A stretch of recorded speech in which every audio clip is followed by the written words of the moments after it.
সুদীপ্তদা, আপনি তো আইনজীবী হিসেবে এতদিন প্র্যাকটিস করছেন, স্বনামধন্য আইনজীবী। আমার প্রশ্ন হচ্ছে, একজন এমপি, যেটা স্যার বলছিলেন, আমি স্যারের থেকে ধার নিয়ে প্রশ্নটা করছি, এতদিন ধরে আইন ভাঙার কাজ করে আসছেন, একদিকে হুমকি, তারপর কোর্ট বলছে তাও যাচ্ছেন না, আজকে বাধ্য হলো চোর ভাইপো quote and quote Abhishek Bandyopadhyay, quote and quote চোর ভাইপো অভিষেক বন্দ্যোপাধ্যায় আজকে যেতে বাধ্য হলেন, কারণ যেভাবে ভর্ৎসিত হয়েছেন আদালতে আগের দিন, তা এক প্রকার এক্সাম্পল হয়ে থাকবে, তাই নয় কি? সুদীপ্ত সরকার যেই মামলাটার ওপর দাঁড়িয়ে উনি ভয়েস রেকর্ড দিয়েছেন, যেই মামলাটা, এই পার্টিকুলার মামলাটা, এতে দুটো জিনিস আমার মনে হয় যে দুটো সেকশনকে অ্যাট্রাক্ট করছে। একটা হচ্ছে 324 আর 351। মানে 324 হচ্ছে মিসচিফ আর 351 হচ্ছে ক্রিমিনাল ইন্টিমিডেশন।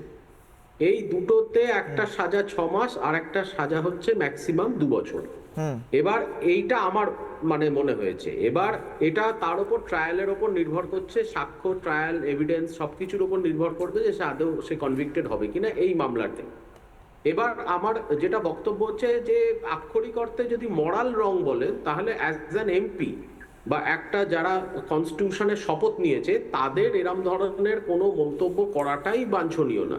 সেই সময় বলেননি স্যার আপনারা যখন করছিলেন মন্তব্যগুলো, স্যার আপনারা একটু উপদেশ দিতে পারতেন। মানুষ থাকে না, শোনো কিশোর, একটা কথা বলছি, সমতার শীর্ষে যখন মানুষ থাকে তখন মানুষ অনেক কিছু শুনতে আর দেখতে পায় না। এটা আমি বলছি না, এটা অভিষেকের ব্যাপারে বলছেন না আপনাদের ব্যাপারে বলছেন, যারা ছেড়ে যাচ্ছেন এখন? পূর্ব থেকে হয়ে আসছে, উনি কি ক্ষমতার শীর্ষে ছিলেন, ওনার কথায় পুরো পার্টি, দল, সরকার সবই প্রায় চলতো, একটা বড় অংশ ওনার কথা বলতো। আজকে যারা ওনার বিরোধিতা করছে তারা বস, স্যার অনেক কিছু বলতো। এখন উনি নিজেকে নিয়ার টু গড ভেবে নিয়েছিল, সেই জন্য উনি আইনটাকে ভেবেছিল যে আইনটা আমার মতে চলবে।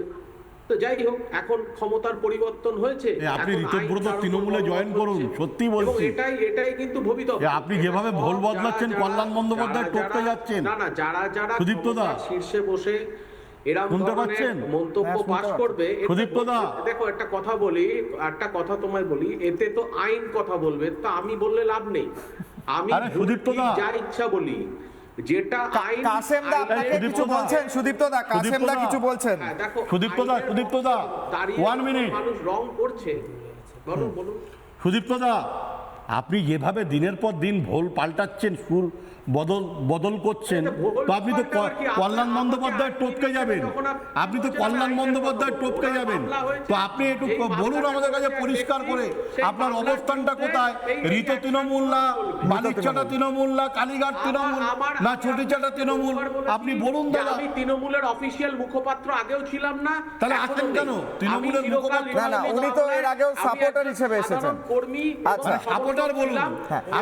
না, সুদীপ্তদা, আমার সিম্পল একটা কথা, আপনারা যারা সাপোর্টার ছিলেন তৃণমূলের, বা আপনারা যারা সমর্থক ছিলেন, এখন যারা অন্য কথা বলছেন, তারা তো বলতে পারতেন, আপনি তো আইনজীবী ছিলেন, যে এইগুলো আইনমতো কাজ হচ্ছে না। আপনাকে বলি, আপনি পুরনো রেকর্ড খুলে দেখুন, যখন আপনাদের এখানে আমি দীর্ঘকাল বসেছি, অনেক সময় অন্যায়ের আমিও বলেছি, অনেক কিছু বলেছি, কিন্তু শুনুন একটা কথা বলি, যে ক্ষমতার শীর্ষে থাকে তাকে, সে তো আমাদেরকে প্রয়োজনই বোধ করতো না, যে আমরা যে পার্টির কর্মী, ভালো আমরা যে একটা সৎমত দেব, সেটা ঠিকই। মদন মিত্রকে অভিষেক বন্দ্যোপাধ্যায় প্রয়োজনীয় মনে করতেন না, তাহলে তো তার নিচে যারা রয়েছেন তাদের আর কি প্রয়োজনীয়তা? আমরা তৃণমূল ঠিকই কথা, সিপিএম হাঁটানোতে পুরোপুরি ধন সম্পত্তি সবকিছু দিয়ে সমর্থন করলাম, পরবর্তীকালে আমাদের বিধায়ক থেকে শুরু করে সকলে নিজের পথে চলতে শুরু করলো, ইভেন কি দলও নিজের পথে চলতে শুরু করলো, কাউকে কোনো কর্মীকে কোনো গুরুত্বই দিতে আমি এখান থেকে কাউকে গুরুত্ব না দেওয়ার প্রশ্ন থেকেই সুদীপ্তদা, আমি আবার আসছি,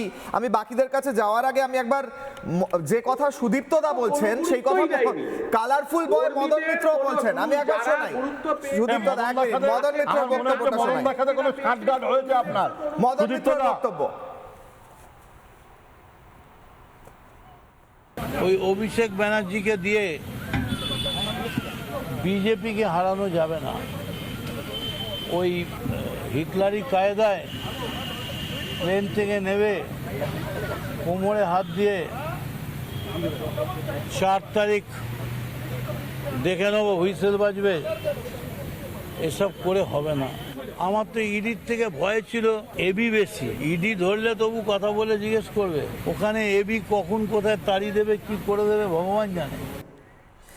নানা ধরনের কন্টেন্ট দেখার জন্য লাইক করুন, শেয়ার করুন আমাদের ফেসবুক পেজ, সাবস্ক্রাইব করুন আমাদের ইউটিউব চ্যানেল। পাশাপাশি অন্যান্য ব্রেকিং নিউজের জন্য অবশ্যই চোখ রাখুন রিপাবলিক বাংলায়।